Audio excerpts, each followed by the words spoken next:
What's an F1 race without some thrilling overtakes? Down the inside goes Daniel Ricciardo. What a move! Remember when Alonso zoomed past Schumacher in Suzuka back in 2005? Or when Vettel pulled off that awesome move on Ricciardo in China in 2017? These moments, among many others, are what keeps fans on the edge of their seats, their hearts pounding with excitement. Pulling off a successful overtake in Formula 1 isn't just about luck, it's a complex interplay between various factors, from driver skill and strategy, to car performance and track conditions. Each element plays a crucial role in determining the outcome of an overtaking attempt. Let's break down these factors and see how they affect overtaking in F1. In the high-speed world of Formula 1, overtaking isn't just about the twists and turns of the track, it's also about the engineering marvels that are the cars themselves. Many F1 engineers argue that tweaking the cars could be the key to unlocking more overtaking action on the racetrack. In races featuring cars with high downforce, such as those seen in modern F1, overtaking can be a daunting task. When a driver gets too close to the car in front, their own car's aerodynamics are disrupted, causing a loss of downforce. This loss of grip can lead to understeer, making it challenging to navigate corners without running wide. Moreover, venturing off the racing line can result in encountering marbles, bits of rubber debris that reduce traction and grip. This is similar to slipping on a banana peel. In the past, however, things were a bit different. Older cars were able to take advantage of the slipstream effect, where a car following closely behind another would benefit from reduced air resistance. This allowed drivers to draft behind their rivals, gaining a speed boost before making a move to overtake. Races at legendary circuits like Reims and Monza were known for their thrilling slipstream battles, often culminating in nail-bitingly close finishes. Back in the late 1960s, Formula 1 took a significant turn as designers introduced wings to harness airflow and generate downforce, pressing cars firmly onto the track. This made them go faster around corners. Then, in the late 1970s, Team Lotus engineers took things a step further. Team Lotus engineers, inspired by Daniel Bernoulli's principles, devised a method to create a low-pressure area beneath the car, effectively sucking it to the ground. They used special side pods and flexible skirts to create a suction effect under the car, making it hug the ground even tighter. Their car, the Lotus 79, was a game changer. It was super successful and set the standard for aerodynamics in F1. But the great innovation came with some problems. The FIA stepped in and banned the skirts and made cars have flat bottoms to control the crazy downforce. But here's the thing, while designers were busy making cars faster, they didn't think much about what happened to the air behind the cars. This created turbulence, or dirty air, that messed up the cars following behind. Drivers found it really hard to overtake because their cars lost grip in this dirty air. As a result, races became less exciting because there were fewer chances to pass. In trying to fix the problem of cars struggling to pass each other in Formula 1, officials looked at how different car shapes could help. They found out that newer cars lost a lot more downforce when following closely behind another car compared to older ones. For instance, the 1978 Ferrari 312T experienced only a modest 10% loss in downforce when trailing another car at a distance of 20 meters. In contrast, the 2016 Ferrari SF16 suffered a much more significant 52% drop in downforce at the same distance, escalating to over 71% at a 10-meter gap.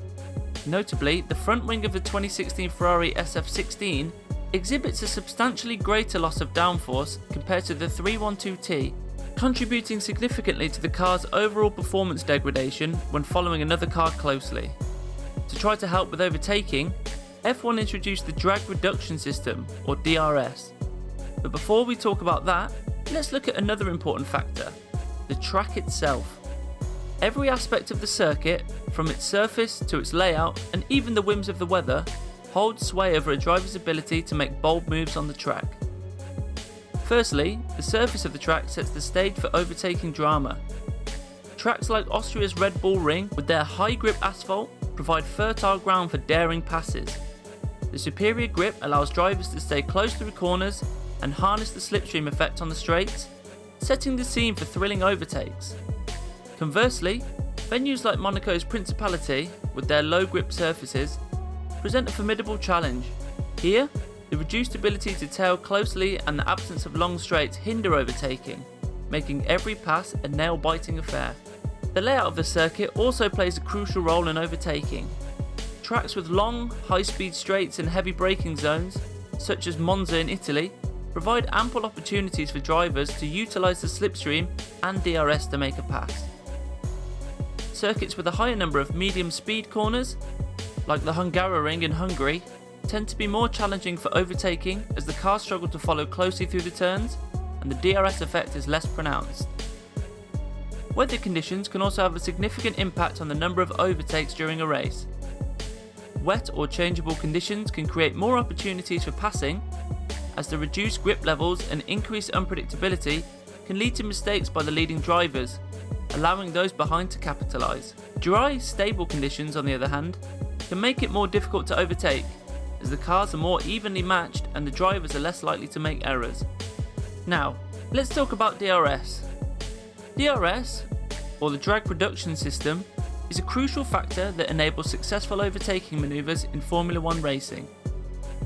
The DRS system works by allowing drivers to temporarily reduce the drag on their cars, giving them a significant speed advantage on the straights. Here's how it works. When a driver gets within a hair's breadth, just 1 second, of the car in front at certain spots on the track, they get the green light to activate DRS. It's as simple as pressing a button on the steering wheel. Then, like magic, the rear wing of the car tweaks its angle, making it flatter and reducing the drag.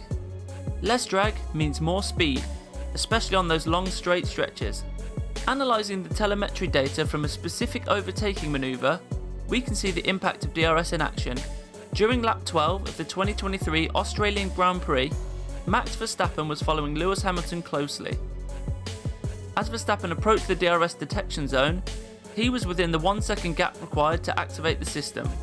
Upon activation, Verstappen's car experienced a significant speed advantage, with the top speed reaching 325 km an hour compared to Hamilton's 298 km an hour. This speed differential, enabled by the DRS, allowed Verstappen to rapidly close the gap to Hamilton and ultimately execute a successful overtaking manoeuvre. The impact of DRS, or drag reduction system, on overtaking in Formula 1 is truly remarkable, evident when we dive into the numbers.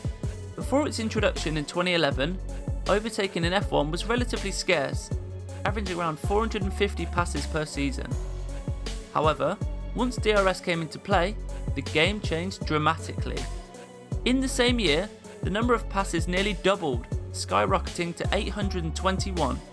This exponential surge in overtaking showcases the profound influence of the DRS system in ramping up the excitement and competitiveness of racing. However, like any game-changing innovation, DRS has its fair share of critics.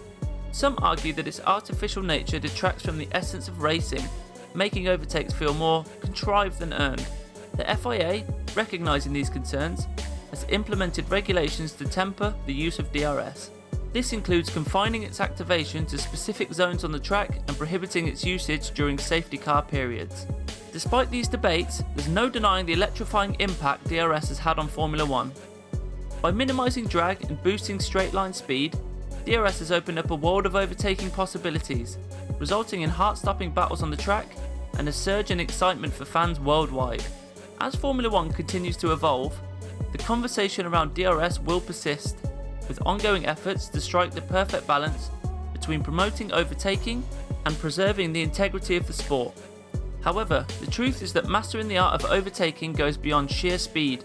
It's a strategic game of outmaneuvering opponents and exploiting their weaknesses. Drivers who possess the keen ability to analyse their rivals' moves and capitalise on them strategically often emerge victorious in thrilling battles on the track.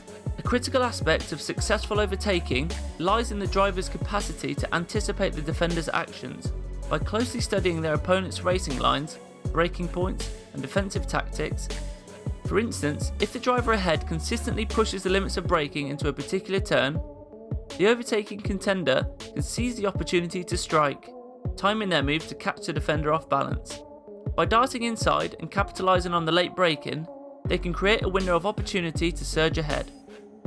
Conversely, if the defender tends to guard the inside line fiercely, the overtaking driver may opt for an unexpected outside pass, catching their opponent off guard and compelling them to react swiftly. Another important aspect of outsmarting the defender is understanding the impact of aerodynamics and the tow effect. When a car follows closely behind another, it can benefit from the reduced air resistance, known as the tow or slipstream. Savvy drivers can use this to their advantage, positioning their car strategically to maximise the tow effect and then make a decisive move at the right moment, catching the defender off guard. Tyre management and race strategy also play a crucial role in successfully overtaking. Drivers who can anticipate when their tyres will be in the optimal operating window, or when their opponent's tyres may be degrading, can time their attacks to coincide with these moments of vulnerability. By staying alert to these strategic factors, the overtaking driver can make calculated moves that catch the defender off guard. These are the factors that contribute to a successful overtake in F1. Who do you think is the ultimate master of overtaking in F1? Let us know in the comments section below. That will be all for today's video. Thanks for staying tuned. Please don't forget to hit the subscribe button and notification bell so that you can always watch more amazing videos like this. See you in the next one.